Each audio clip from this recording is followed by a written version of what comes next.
long time ago, the European Union put in place something called the Data Protection Directive, which basically established or Personal Data Protection Directive, which put in place certain requirements for the processing of personal data. Now, in the original directive, data were personal if they allowed the identification of a person, and processing means all sorts of activities from collecting the data to keeping them in a repository, processing them through computerized programming, also sharing them, exchanging them, and moving them to other places. A lot of the personal data that were being traded, including the data required for things like credit card payments and so on, found their way across the Atlantic because many of the major payment service providers like Visa and MasterCard and so on were homed in the United States, and also because the simple economics and technology of managing data processing efficiently in these large networks meant that the data had to move from one data center or processing center to another so that they could be available where they were needed. Now, that created a problem for the EU directives because the requirements that they put in place for the processing of data, which are required in order to allow data controllers in the EU to accept people's data, didn't bind on organizations outside the EU. So it appeared for a little bit as though the privacy protection would also protect Europeans from being able to use credit cards, for example, online. So the safe harbor agreement was reached between the Department of Commerce and the European Community officials.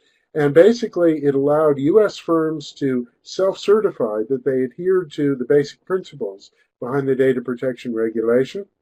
And the Department of Commerce in the U.S. was responsible for making sure that firms that were detected by other members of the group or by their own admission as being in violation of those principles would then adhere to those principles.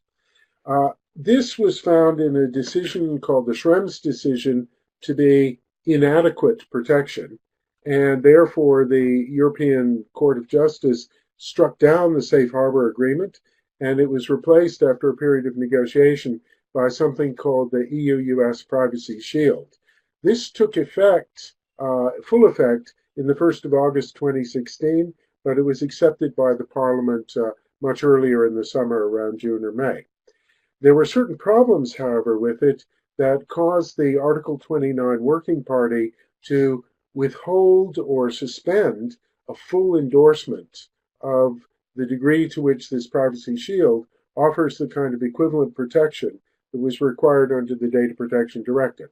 Now, the other little legal thing before I move on to substance is that the Data Protection Directive is now replaced by the General Data Protection Regulation, but that won't take full effect until 2018. The problems that remain are that compliance with the principles are still self-certified, and from the European perspective, an additional problem is that the enforcement, although the firms say that they adhere to this and have to have policies that follow the European protections, the enforcement of it and the verification of it remains with a non-European entity, the Department of Commerce in the US.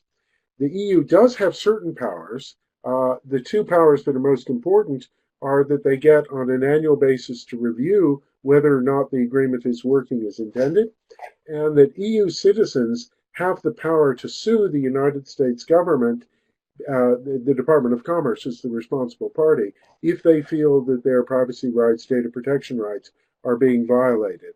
They do that in concert with the data protection officers in their particular home countries. There are other issues. The main issue on the Schrems case and the more recent Yahoo case has to do not with the compromise of individual personal data, but with mass data or mass surveillance. And that issue is not, in the view of the Article 29 Working Party, fully resolved.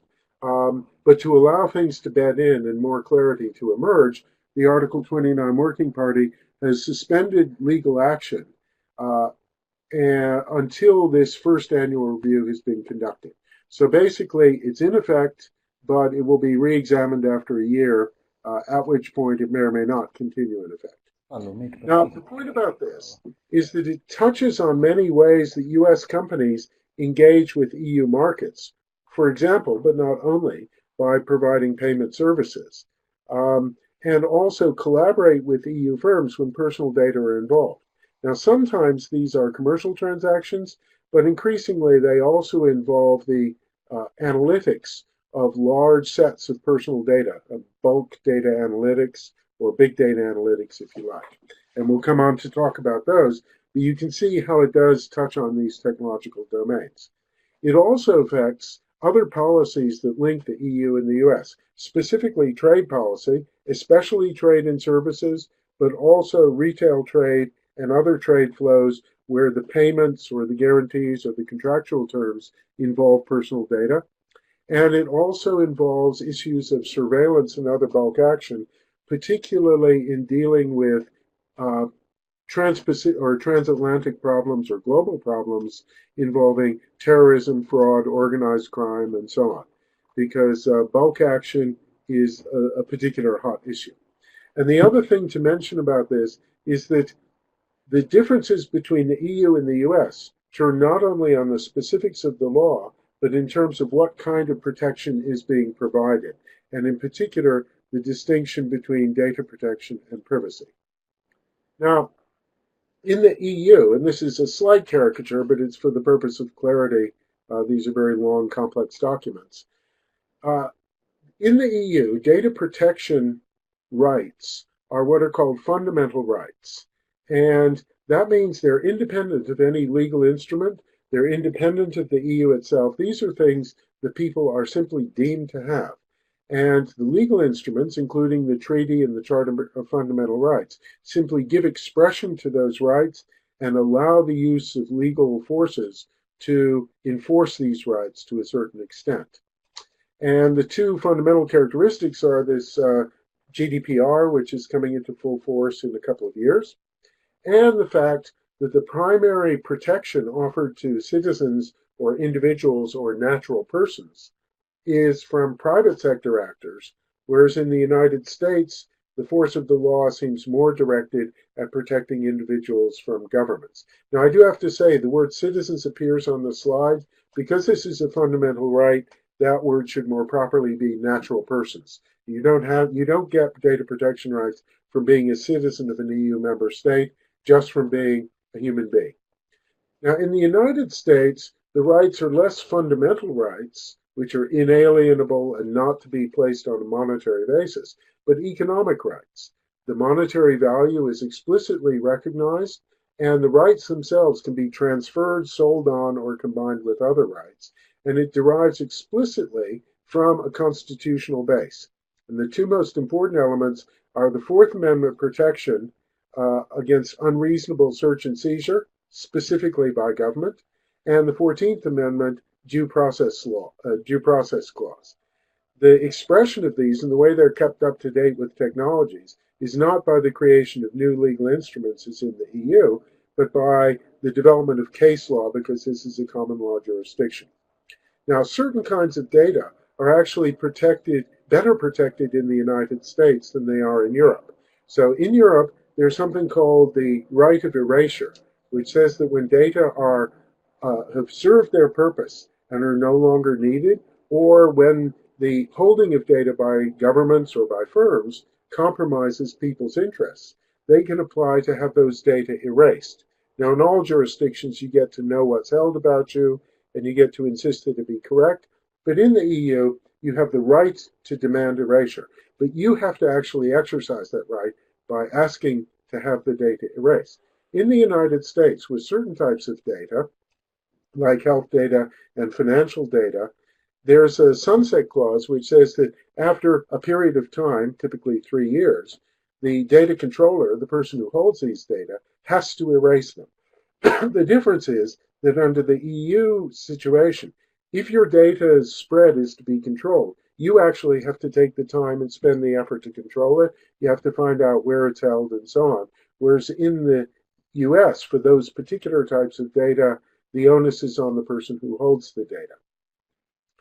So those are the two fundamental differences. The other thing that should be said about the US is that in the Fourth Amendment and the 14th Amendment, as they've been interpreted, the thing that is protected is less particularly about data and more about privacy.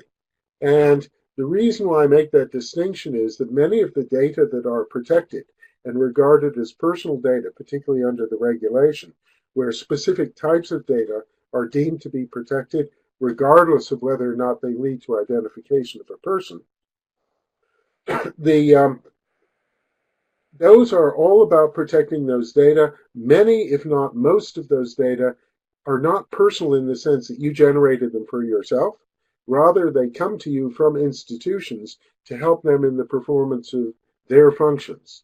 Social security numbers, bank account details, driving license numbers, and so on. So they're not really about the personal privacy of the individual, their ability to make decisions and so on. And so when you go online, for instance, and are presented with bits of data, and then depending on how you respond, you're presented with other bits of data until you reach the point where you make a purchase or other decision. Most of the data that's flowing back and forth didn't exist before, and so it's only personal in the sense that it pertains to you. However, it belongs also to the person who runs the website, and the separation between the privacy of your data and the privacy of your ability to decide is not quite absolute. Now, as far as the principles for ICT collaboration, because many technologies, by making data easier to grab hold of, easier to convert into valuable terms, easier to control the access and processing of, they changed the ground rules from the kind of privacy that existed in a world, let's say, of documents. So one principle is transparency, which is when people go online, when they use a WhatsApp app or a Gmail app or are cruising on the web, they have to understand, if they're going to exercise data protection rights and control the use of their privacy, they have to understand how the environment affects those rights. And you'll see that many of the large platform providers now have privacy policies, either in line when you make a decision or as a matter of standing policy that goes with your account.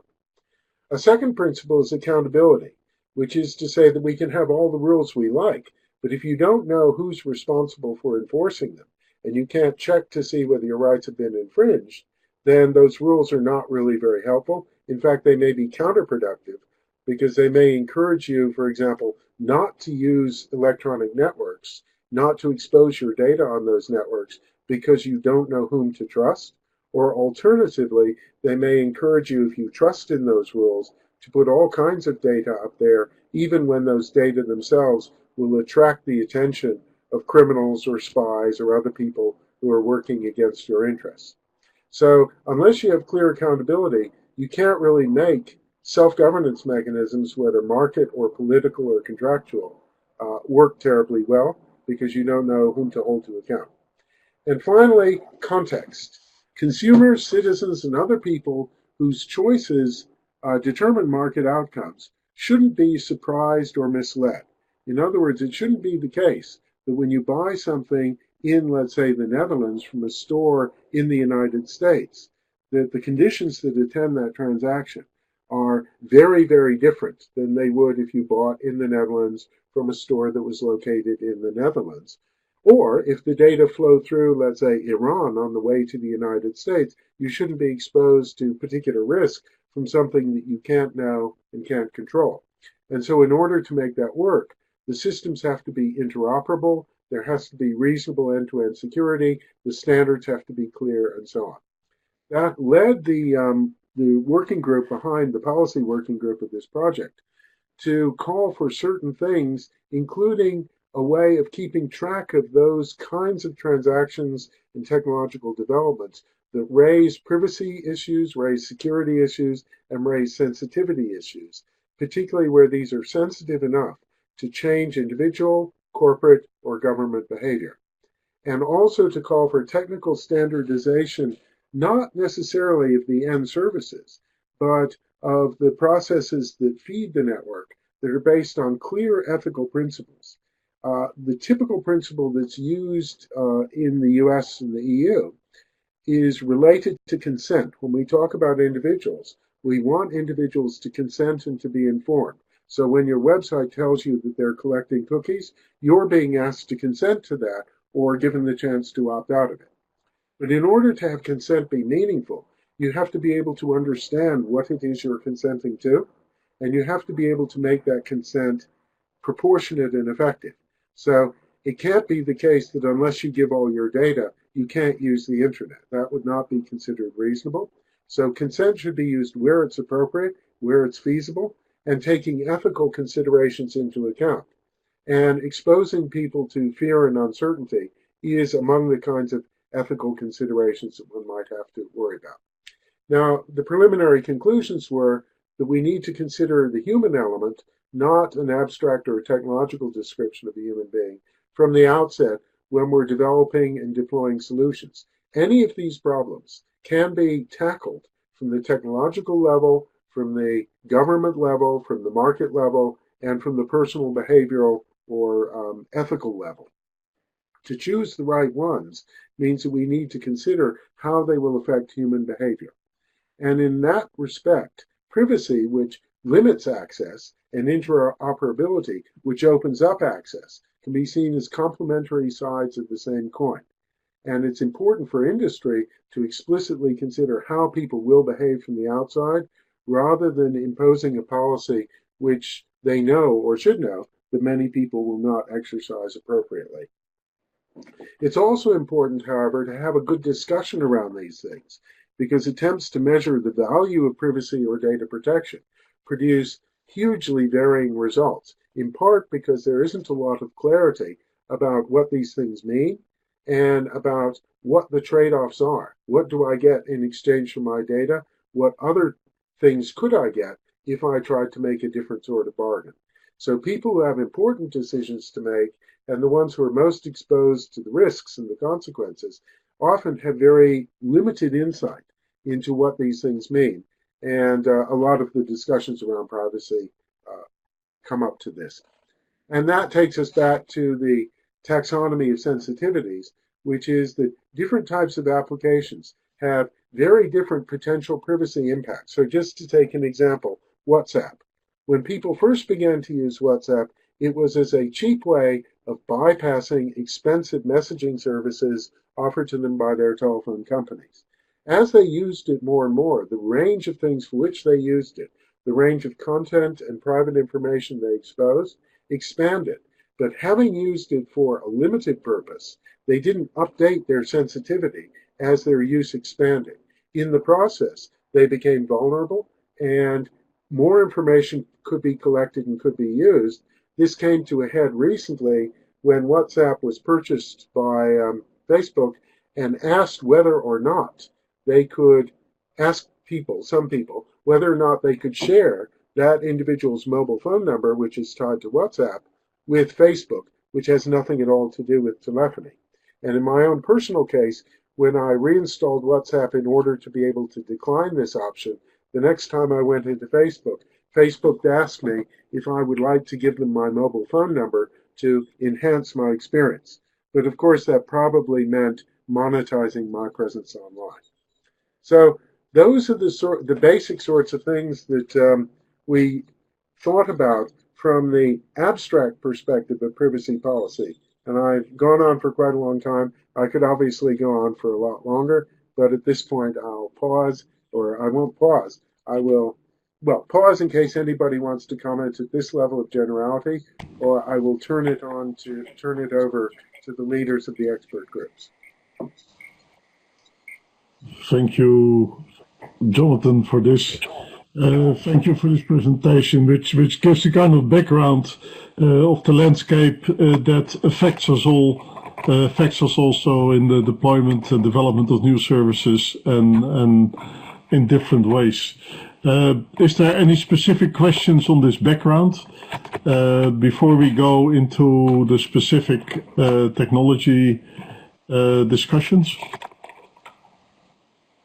As I don't see a hand being risen, again, I would propose that please use the chat box at any time when you have a question as the speaker will be able to see that as well, if you post it to everyone, that is. And at the end of every presentation, we'll allow to raise hands for those who want to speak. So, thank you, Jonathan.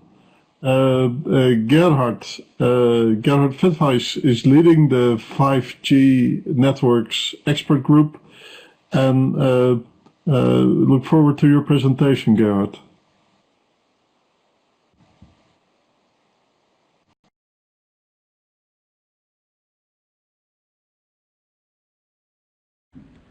I hope everybody can hear me now. I will be starting to talk. So first off, welcome everybody from my side. I just want to give you a quick intro into what is coming on the wireless side so that we can understand what is really necessary from a policy and privacy point of view. So if you look at the wireless roadmap, we see that actually looking back in 2005, here's a picture of the election of Pope Benedict. Everybody was waiting in Via della Conciliazione to see if Pope Benedict is going to be, or who is going to be the next Pope. And obviously there are two cell phones. One is right here, and there's one person using a cell phone right there. Two people actually using their cell phones. If we then continue on to what we saw then a couple of years later when Pope Franciscus was elected, this was the case. So the amount of data that needs to be communicated to pipe all these cameras into the network is just humongous. That's why if we look at the requirements from a data rate point of view, as we can see here in the wireless roadmap, they increase by 10x every 5 years or doubling every 18 months. And this is pretty nice over the last years, has been the case, and will continue on. When I first presented this in 2003, people thought I was crazy when I said we will have 100 megabit cellular in 2015. In the meantime, it's just something, a check mark on our road of innovation. So the question is not, will this happen?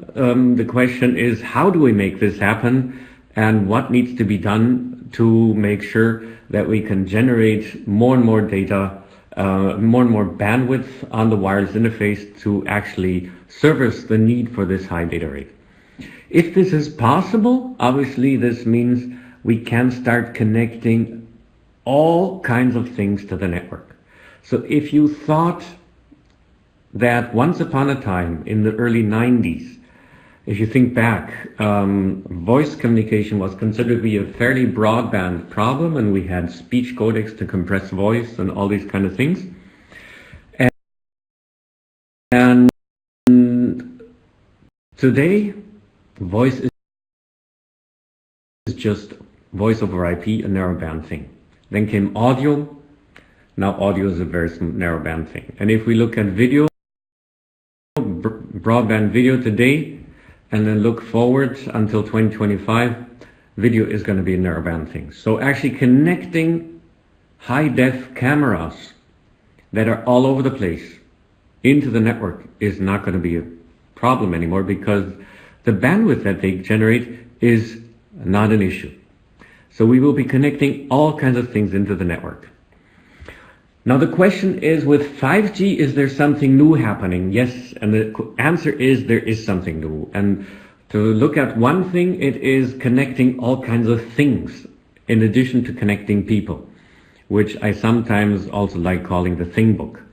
Meaning, if we look at what we will see is going to happen, is that a so-called precursor of 5G, narrowband IoT, has been standardized in June this year. And with this, we can actually have snippets of like 25 bytes communicated into the network at a very low power consumption. So we can run this kind of a sensor, sending 25 bytes every 1,000 seconds off a AAA battery for 10 years. So this means we can actually connect anything. Environmental status sensors, is the light turned on or turned off, is the heater on or off, is the moisture in your flower pot correct or not, anything we can sense and connect to the network. This sounds pretty cool, but it's only 10 billion units a year. which is more than cell phones, obviously, but these are very small devices and they will cost you maybe $1 a year. What is, however, interesting is that we are talking about having these sensors being directly connected in the cellular network, so the cellular network communicates back, so it can also switch in a cellular network. It's not just a paging system. If it can switch, that means we can actually turn off lights and turn on lights. We can actually move an object in a certain direction or not in its in the detail, but we can tell it go this way, go that way. We can turn on the irrigation system, we can turn on traffic lights, whatever all. So we can actually start switching things, which is probably a much bigger market, just thinking of the amount of light bulbs that are sold every year. But this again is a small market compared to what is going to happen thereafter, which is that these devices will then, in the next version of the standard coming next year, or between standardized next year or the year after that, they're going to be able to be geolocated. So we can then start tracking and tagging objects. So every FedEx envelope that is currently sent out, or UPS or whatever, all packet, DHL, whatever it is, packet that is sent around over the globe today, we would love knowing not only where it is when it enters a truck or leaves a truck, but we would like to see its track all over the place. And so if you look at the amount of packages that are being sent every year, that's almost 500 billion packages alone. Then you can track your keys, you can track your cell phone, you can track anything that you are continuously scared of losing, any accessory. That is a market that could easily become 1 trillion units a year. Now, in terms of privacy and whatever, all this is something, of course, to start thinking about and scratching your head, because now we will be actually knowing where any object is that costs probably $50, 50 euros or more. It will have this kind of a tracking device in it. And this is only one thing. And the next big step beyond that is the tactile internet, which is another complete new thing happening with 5G, which is actually, if we look at it, that's a huge revolution. What am I talking about? So if we look at what we have in cellular communication today, all the way up to 4G, we managed to make a point-to-point connection, a cordless phone, into a ubiquitous access network. And because it has ubiquitous access, we can not only originate a call wherever we want to do, but we can actually reach a device or a person anywhere this device or person is. And this has been the major success of the cellular network. And obviously now we're connecting all kinds of things, the Internet of Things, to this kind of network, not only with narrowband IoT, as I mentioned previously, but with broader pipes and everything. So we are able to really connect things. And if you thought this is a revolution, then you have to think ahead, because we forgot one thing.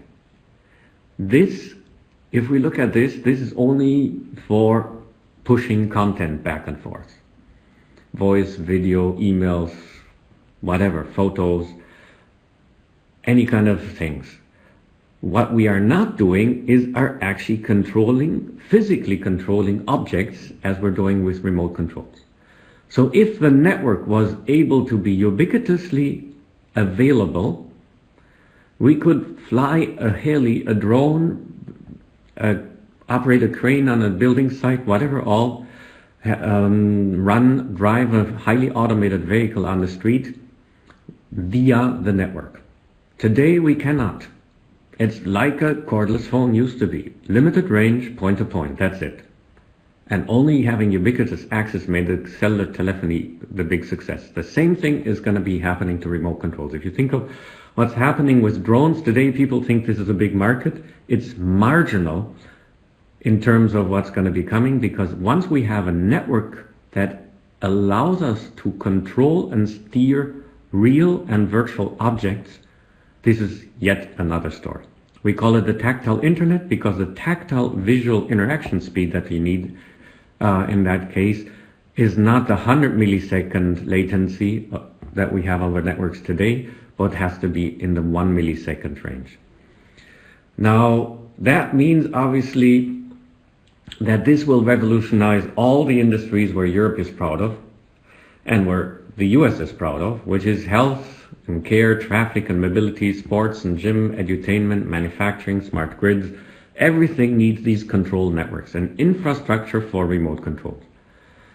And we can only imagine a glimpse of what is going to be happening if we think of some of the applications. So we could probably revolutionize agriculture by having a tactile internet run agricultural machines running over the fields and increasing productivity of the fields, etc., etc., etc. So everything will be sort of turned upside down, and the tactile internet will really be an internet over which we can run systems. So if we look at this in terms of 5G, I talked about 3 axes. I talked about increasing the data rate up to 10 gigabit in cellular or 1 terabit per second over Wi-Fi. I talked about massively connecting all kinds of sensor devices and tracking and tagging all kinds of objects. That's massive sensing. And I talked about building an infrastructure for controlling real and virtual objects. And this is what is going to be coming. And this is really the revolution of what is happening ahead of us.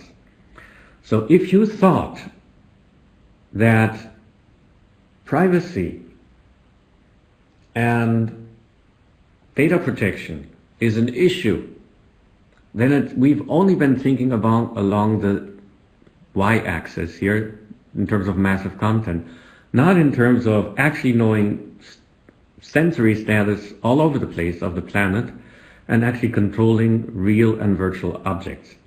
So that's why you see this is the roadmap of 3GPP as the Cellular Standardization Organization sees this.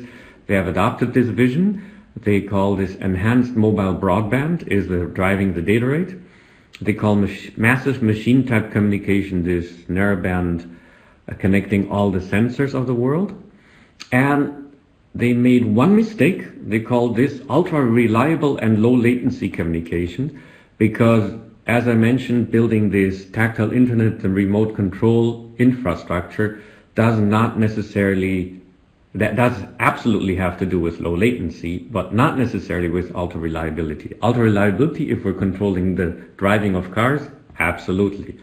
If we're controlling the construction crane or the robots in the factory, absolutely. But if we're thinking of entertainment and edutainment applications and plenty other applications, we do not need the reliability at a higher level than we have today in terms of enhanced mobile broadband reliability. So there is something that is gone wrong on the standardization. They tag those two things together, but that doesn't matter. It just sort of should give you an idea of what is coming. So with this, I want to basically conclude and say, if we look at this, we will have trillions of devices connected and piping little bits and snippets into the network.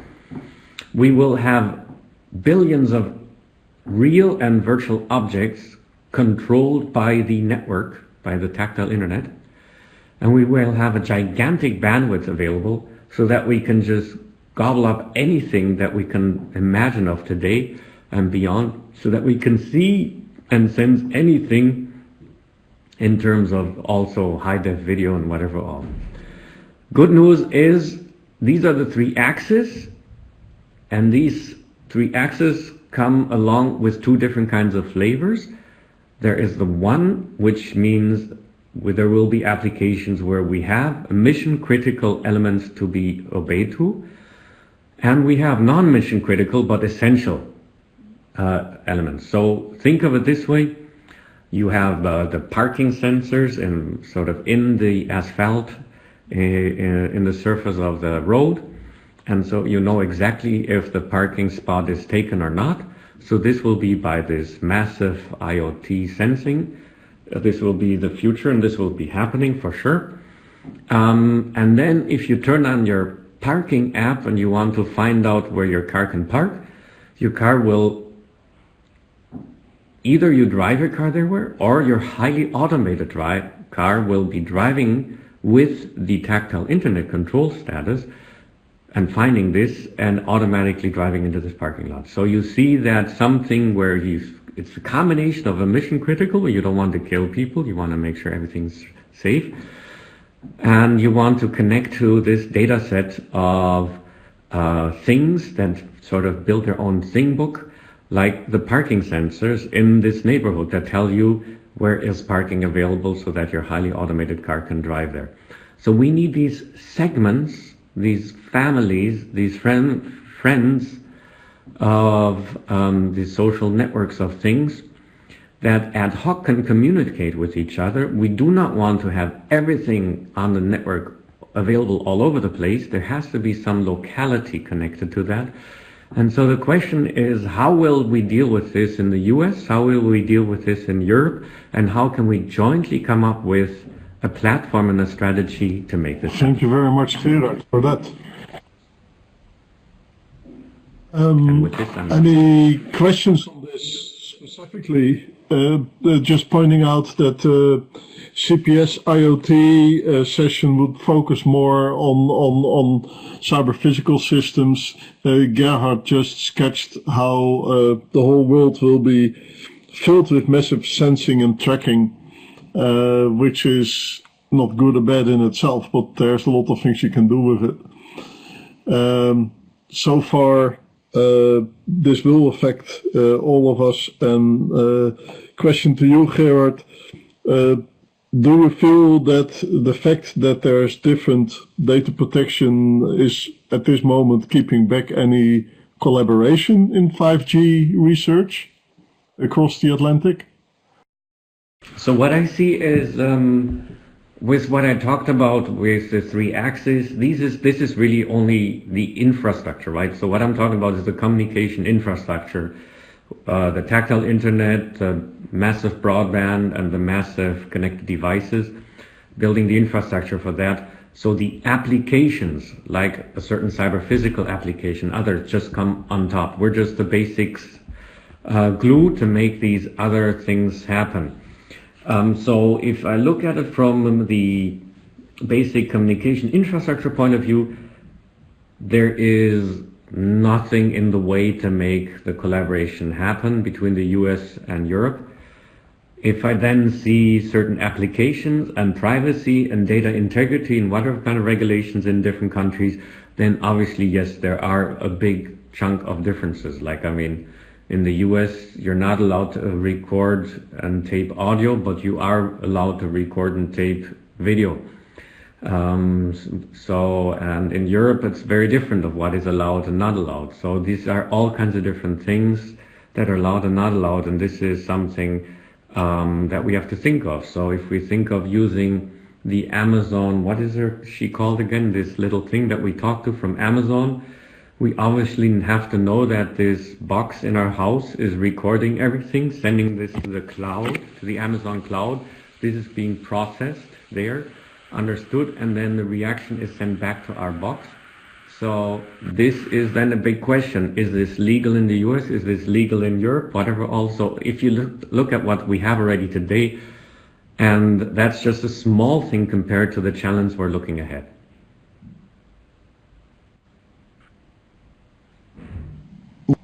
Yes, thank you, Gerard, for that.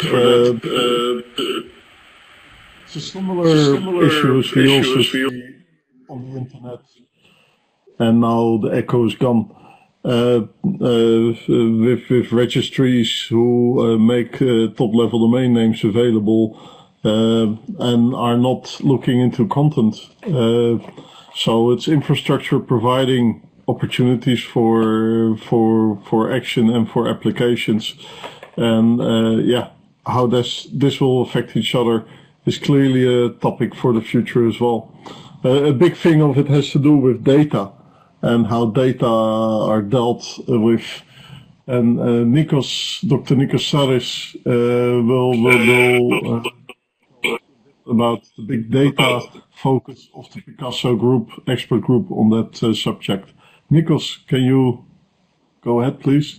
And please, for all, questions are welcome.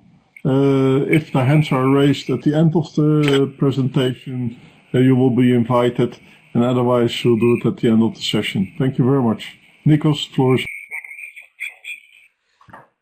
Thank you, Martin. I assume that I can be heard now, so I can proceed with some. Yes. Yes, okay, thank you.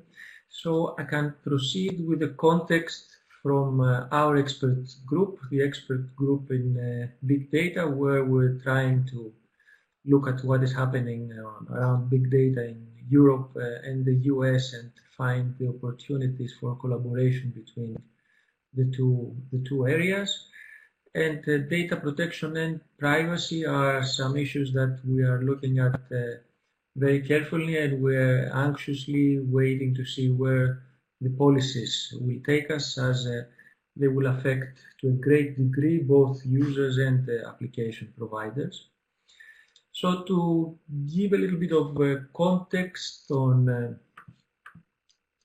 around the big data, I'll give you some basic considerations. First of all, the context on what we mean by big data. Everyone that has read a few things about this keyword, let's say this buzzword of big data, you must have heard of the famous V's. Some are talking about 3 V's, and other about 5, 7, and so on. What are the V's? They are the attributes of data sets, which when they exceed the usual expectations and they exceed the capabilities of the technologies of today, then is when we consider the data set to be big. So in the beginning we were talking about specific sizes of data sets which correspond to the volume, to the V volume, but it's not only this, it's also other things as the variety, the velocity, the value, the veracity, and of course it's very obvious that for everyone to understand that this bigness in any of these attributes maximizes also the issues in privacy and data protection. So you can easily imagine each one of these attributes getting big. So a huge data set poses a great threat. Imagine the directory of everyone in a country or in a continent or in the whole world, how important it is to protect and preserve the privacy of such data. When a data set is very, very quickly changing, so a very fast data set in velocity, like the mobile calls we were talking about before, like the positions of every item in the universe, but also the value, even if the data set is not that huge in volume. Imagine the financial transactions, imagine health records. So this also plays a significant role. The variety as well, if you are to combine a data set with another data set, one data set on its own may not be that tricky to protect, but if you combine identities with health records or addresses or whatever else, or financial transactions, then the data set becomes complex, and it becomes a greater threat in case that the data is not, the privacy is not protected. And the same for the veracity, so for the trustworthiness of information that you find in a very good example, the social media, which I will touch and I will try to explain how important and how tricky it is to protect the data and the privacy. And of course, as we have the previous speakers have also said, there is a flip side to it. So yes, we do need to protect, but on the other side, if we protect a lot, then applications which would also be very useful cannot be used. What do I mean with a simple example? A simple example in social media, as big data is very huge and there are a lot of examples in every type of industry. So imagine that we have Twitter, a very popular medium, a very popular social media that everybody is on, billions of people. And imagine one person posting information about a criminal act taking place now at a specific place, and also attaching a photo on this. Imagine a first case where there is a system which is monitoring all this huge traffic on Twitter in real time, no restrictions at all, and it identifies, it catches this information coming from this only one individual as being interesting.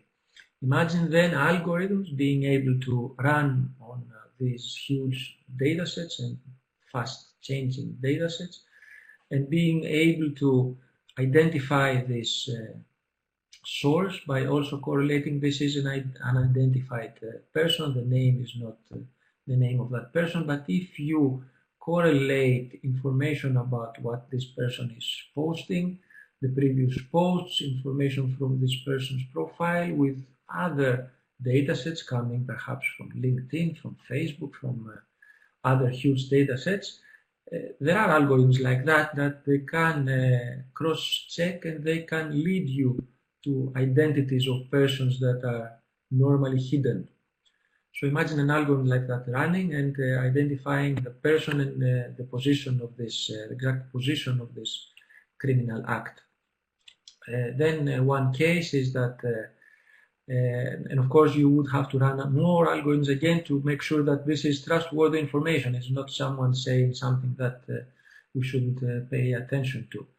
So imagine even more of these algorithms running, and then the law enforcement could be contacted, or the law enforcement could be running such systems and algorithms, and they could intervene and solve a problem and have a very happy end, let's say, with this incident.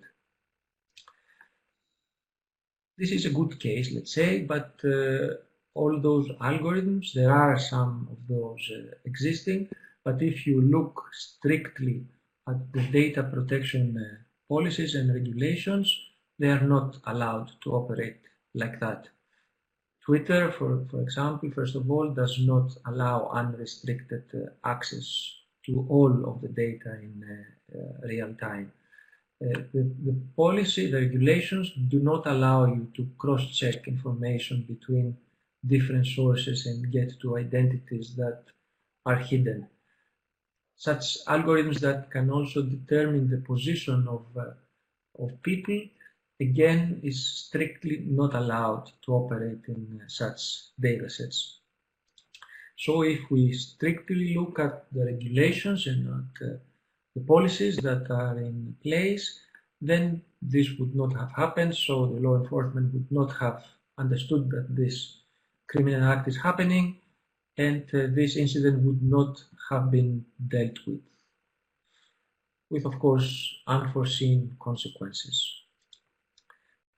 Let's look at this same example from a different point of view. Another case where again this person is tweeting about this thing happening, the system finds this person, the algorithm finds who this person is, more algorithms are run and they define this as a trustworthy information.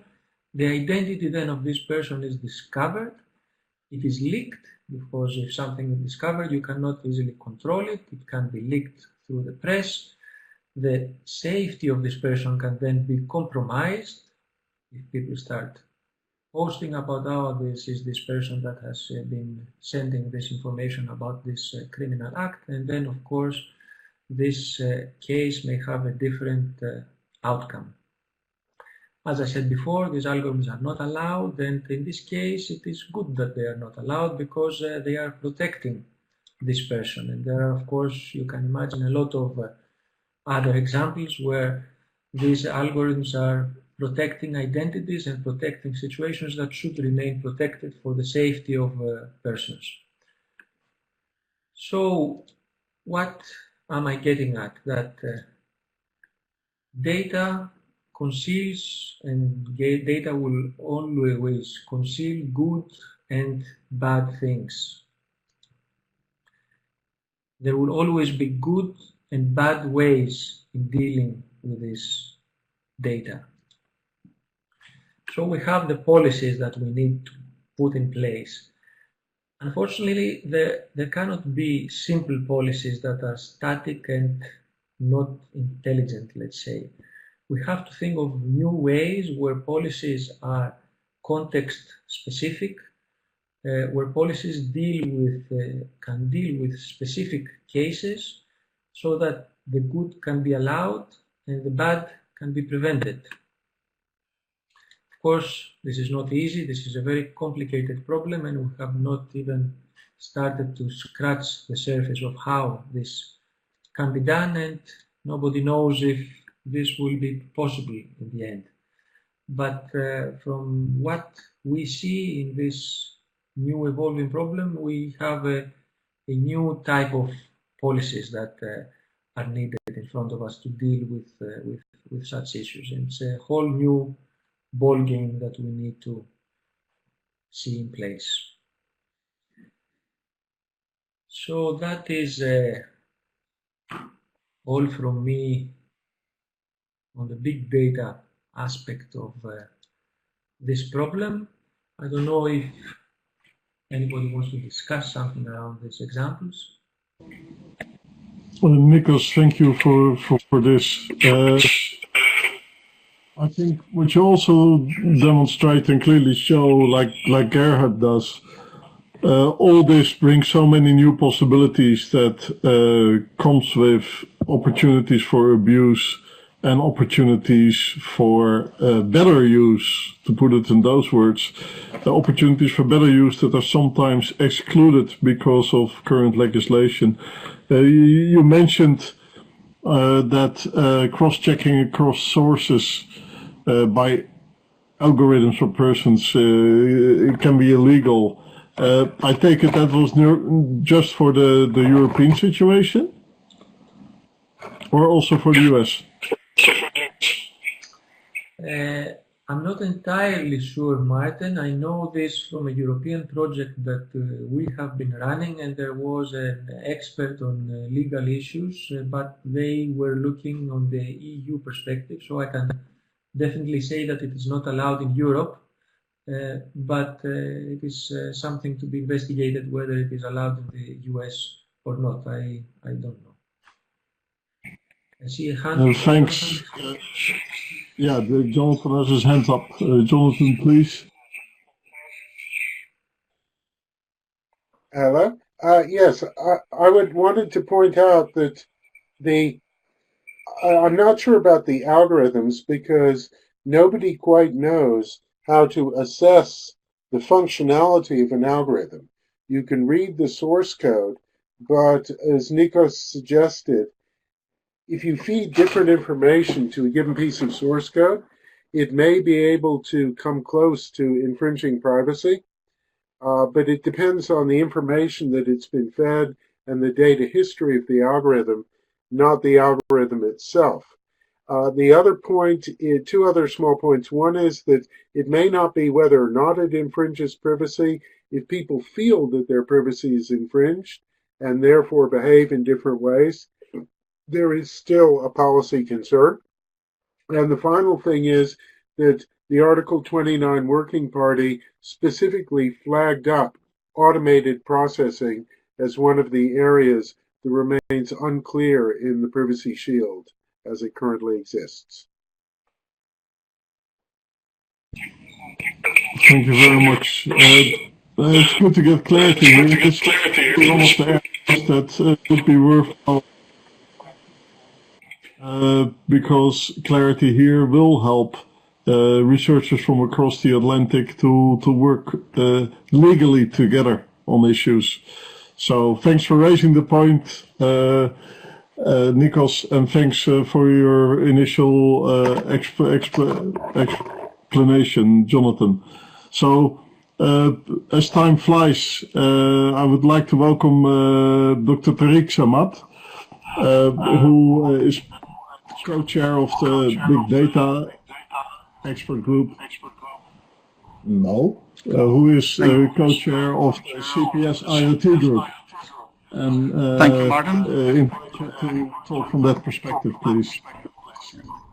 Yeah, thank you, Martin, and welcome everybody. I'm Tariq Samad. I'm with the Technological Leadership Institute at the University of Minnesota, and as the slide says, and as Martin said, I'm the co-chair of not in fact the big data expert group as the slide says, but the IoT CPS expert group. The chair of the group is Sebastian Engel, who is also on the line. I should say that I'm by no means an expert on privacy and data protection and policy topics, but I was quite impressed to read some of the white paper drafts and other documents from Jonathan Cave and Martin, and it sort of, I think it raises some interesting issues related to the Internet of Things and cyber physical systems.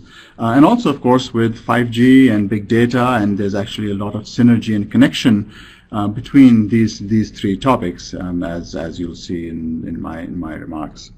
To move on, the first thing that I think it's important to clarify is that the Internet of Things and the cyber physical systems space is really a really broad area, and it includes everything from controlling drones, as Gerhard talked about, to surveillance systems in municipal areas, to the control of the power grid, and all the way to helping you locate hotels near you if you're walking around the city through your smartphone, right? And so we are in PICASSO not covering this entire space, and we've made a very deliberate decision to focus our attention on a particular sort of space of applications of the IoT CPS technology.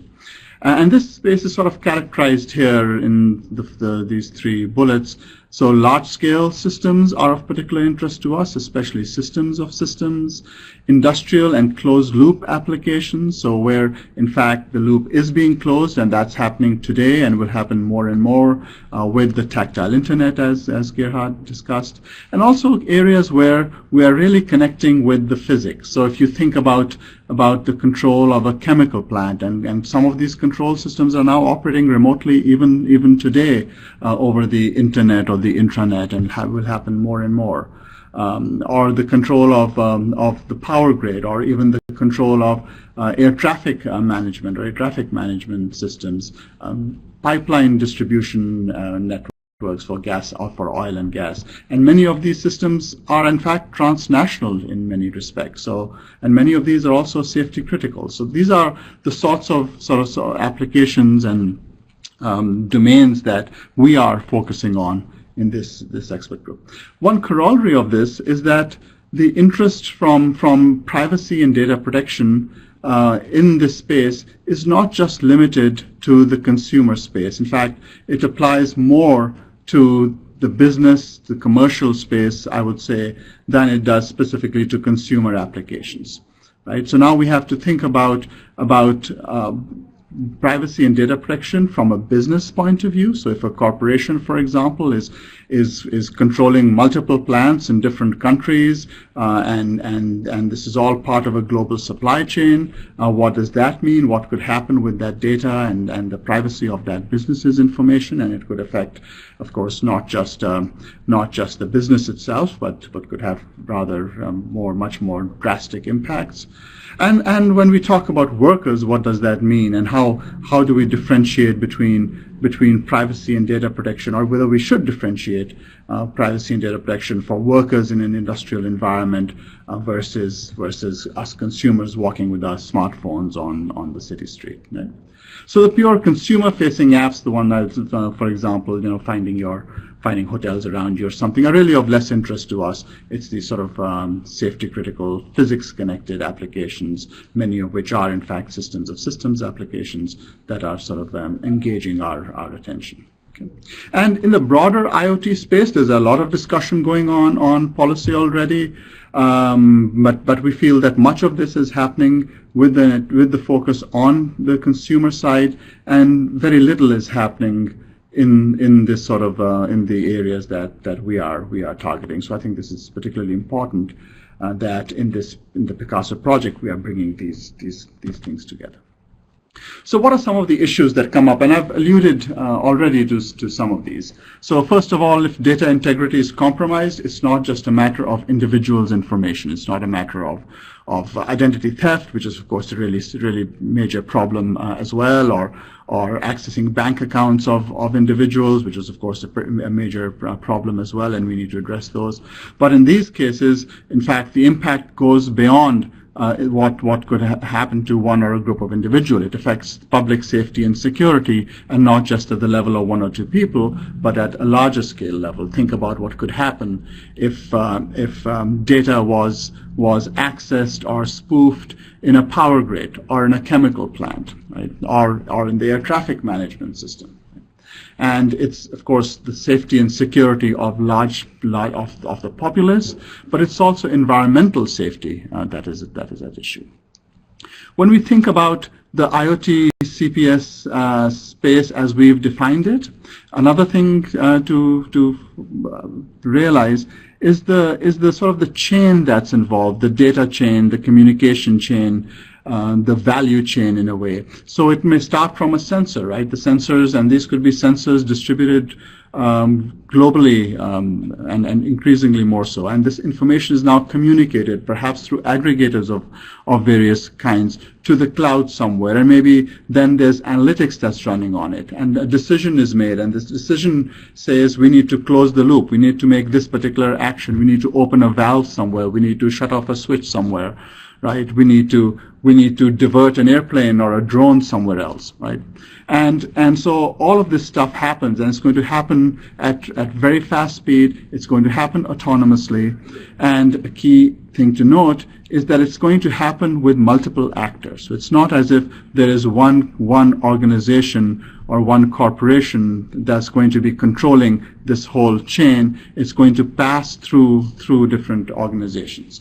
And some of these entities may in fact have information from other sources as well. And even if data is private, coming from one source, or maybe anonymized to some significant extent, when it comes to an analytics platform and there's other data available, perhaps from the same geographical area or through some other sort of synergistic means, well, now privacy could be compromised even if it wasn't originally thought of as being compromised with the anonymity of the data, just through the correlation of information from different sources and with sophisticated algorithms. And of course, then when you close the loop, all of these problems that I've alluded to could occur. As Nikos mentioned, this notion about favorable as well as unfavorable effects on individuals, but also on society and industry with data protection and privacy policies, right? So when we talk about data having privacy and data protection being something that in some cases it can actually keep policies can keep bad things from happening. Other cases, the same policies could in fact make those bad things and enable those bad things to happen. And this goes beyond personal data. When it's non-personal data, such as corporate data or infrastructure data, cyber-physical system data, well, the impacts are that much more severe, and the complexity is that much more severe as well, because the whole ownership question is a lot more complex. So as you can see, there are lots of interesting things to sink one's teeth into, and really what in this project we're attempting to do as a team together with our expert groups on these different technical domains, as well as sort of our expert group on the policy space, particularly Jonathan and Martin.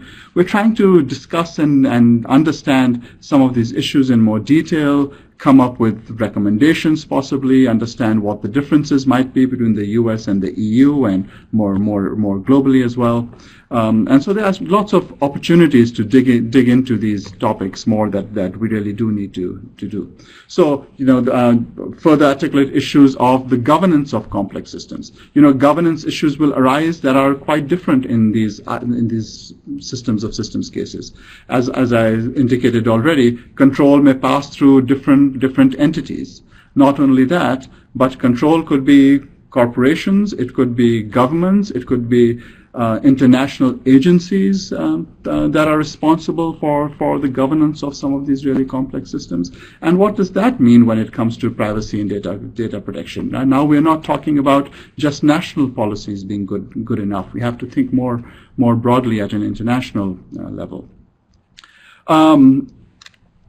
I've already also referred to protection for citizens and for data as individuals versus as employees and workers.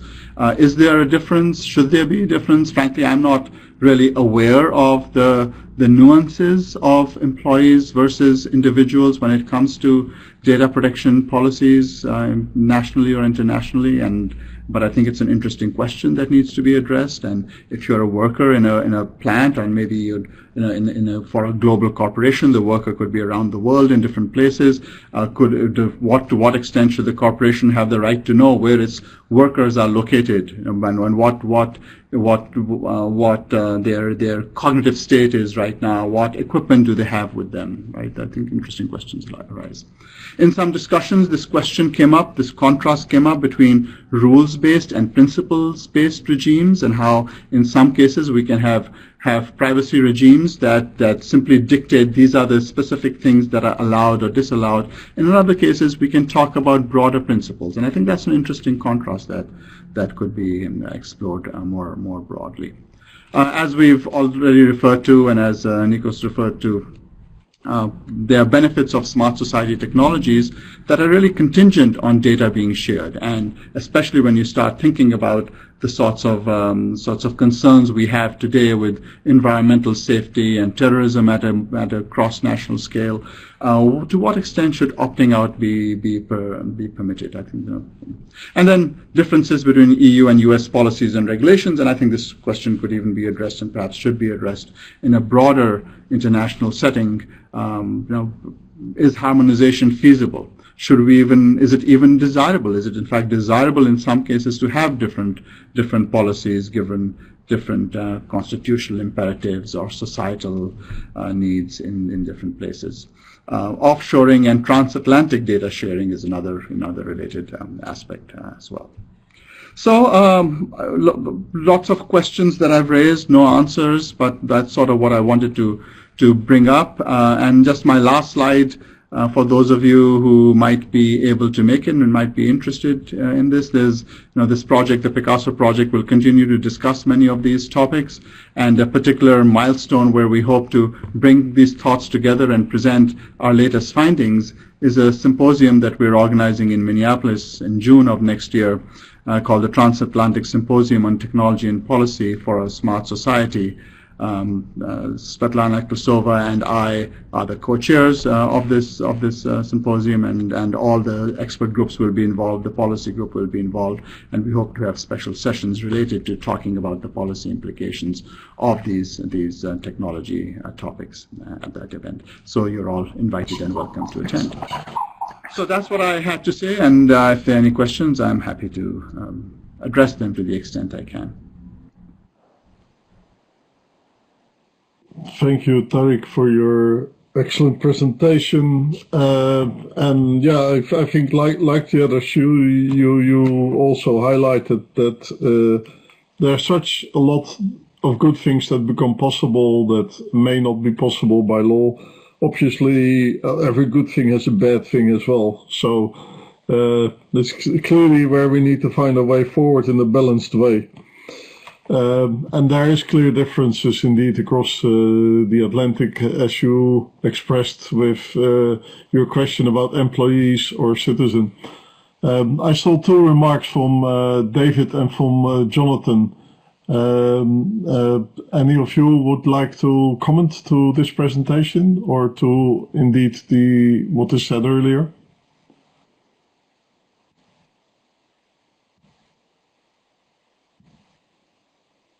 Okay.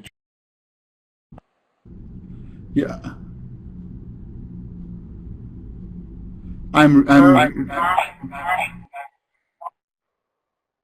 Was that my voice? No. Okay. Yeah, I just wanted briefly to replay a couple of comments that came up, particularly during Tariq's presentation. One of the things that comes up, I think, probably in all of these domains is this thing of systems or of complexity. And one of the things about complex systems is that they have emergent behaviors, things that people cause but cannot control or cannot sometimes anticipate. The reason why that's important in a policy sense is because policy involves people taking responsibility for things or making people responsibility for things. And if no individual who has the power to affect something can actually see what's going on, then perhaps a lot of the policy assumptions, and informed consent is one of those, might need to be rethought. The other thing is that in thinking about what privacy and data protection are, there's sort of special cases of whether or not certain people can have access to information, either to release it or to see it or to process it or to act on it. And as we've been reminded by the technical presentations, that access and the concerns about that access are not limited to things that might be considered tied to physical human beings or to personal information, but they apply more generally to information, and they're predicated on the notion that without some clear structure or justification for access, things will happen that we're not wholly happy with and that we can't deal with on an individual level. So it may be that the privacy discussion needs to be transposed into or linked into a more general discussion about access to information and the ability to act on it, which could apply not only to people but to organizations, not only to organizations but to physical systems, cyber-physical systems, and not only to them but to algorithms themselves as sort of abstract expressions of how we might process information. Okay, that's my little soapbox bit. Now I'll shut up at this point. Go ahead. Yeah, thank you, David. You also have the microphone. Okay, can you hear me? And Tariq, can you wait? David also has a comment, and then get back after that.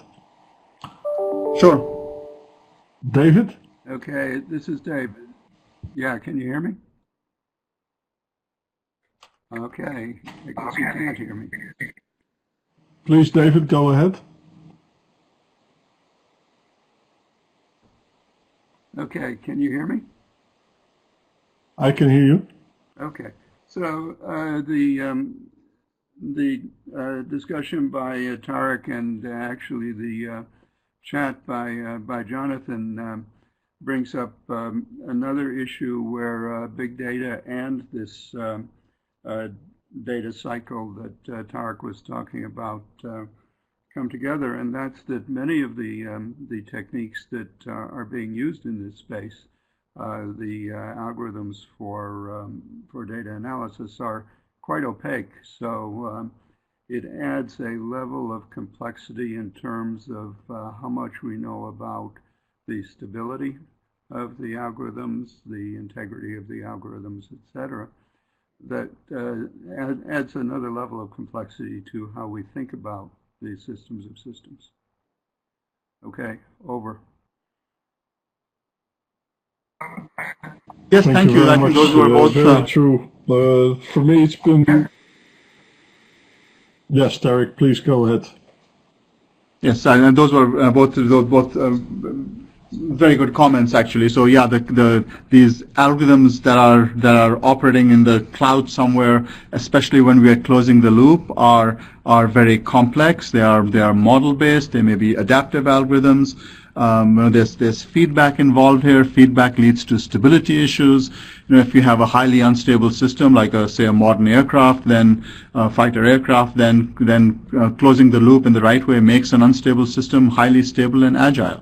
On the other hand, you can have a perfectly stable system, and if you close the loop the wrong way, and all it takes is a little bit more delay than you might have anticipated, and that delay is something that in a wireless communication environment could certainly happen if you're not really careful, then you can make a perfectly well-behaved system go unstable, right? And this remark about opacity of these algorithms is also quite pertinent. There are applications. Many of these control algorithms are really very complex. It's hard to figure out what they're doing. They're running these optimization algorithms on nonlinear differential equation models. There are cases where we don't allow these algorithms. For example, you won't find any of these algorithms running on a commercial aircraft, even though you can show in simulation that they would do a better job or lead to better fuel economy or better response to wind gusts and disturbances than the simpler control algorithms that run now. And that's because when it comes down to certifying what's operating on an aircraft, the certification authorities insist on things being simple and understandable. And when you show them, hey, there is this closed loop process going on with iterations going on, and it'll converge, we think, after so many iterations, after so much time, it's just not good enough. Now, when we take these sorts of algorithms running across the globe and remotely controlling refineries and oil and gas pipelines and another shipping infrastructures, same thing can happen. So maybe we might even need new policies that dictate what kinds of algorithms should be running when we are closing the loop this way. So all very interesting topics actually, and a lot of food for thought. Thank you very much, Tariq. At this time, I want to close off the meeting with some final remarks, thanking very much the speakers for their contributions, thanking Apre for hosting this, and for all who participated to this. Please find herewith the email address for if you have comments to contribute to this presentation, also after the fact by email. That'd be very welcome. What came out very well for me is obviously the massiveness of tracking and tracing and sensing that we're going to see. That is well beyond our current thinking and imagination. It makes things possible that we want and that we don't want. And we need to be clear about that. We need awareness on what becomes possible and how to deal with it. We need to debate on that. And with that, I would still plead for what we can do now as a limited group focused on research in specific areas, is to develop a taxonomy for privacy experts, for security experts, and for safety aspects that come with our specific technologies, so we become aware where we need to focus the discussion and actually also identify those areas where we don't have to wait for a discussion to progress our thinking and our development. Specifically mentioned a couple of times for algorithms, and algorithms is a new thing that some people get and few people really get. It may well be that we need a better way of dealing with algorithms. Like 100 years ago, we started to deal with bookkeeping. We now have registered accountants. Maybe we need something like that for algorithms. But for sure, algorithms can do anything because they're not human is clearly not good enough, because they are made by human and they serve human. So also there, a clear focus. So having said that, very much appreciate your presence. We're 90 minutes after our start, and I would look forward to seeing you either in Minnesota live, as Tariq invited you, or on one of the following webinars that's following, or by email, commenting, contributing to any of the subjects that our project brings to bear. The website, www.picasso-project.eu, will provide with all information for all those who missed part of that. So thank you very much, and we will let you know when a short report on this call is presented. The call itself will be recorded and is available on the website as well, as is just indicated in the chat box. So have a good evening, morning, wherever you are, and until the next time. This meeting is closed. Thank you, Martin. And so bye-bye to all. We will have the recording version and the presentation available by tomorrow or the day after tomorrow, I think. So on PICASSO website. So thank you to all. Bye-bye. Have a nice evening or day. Bye-bye.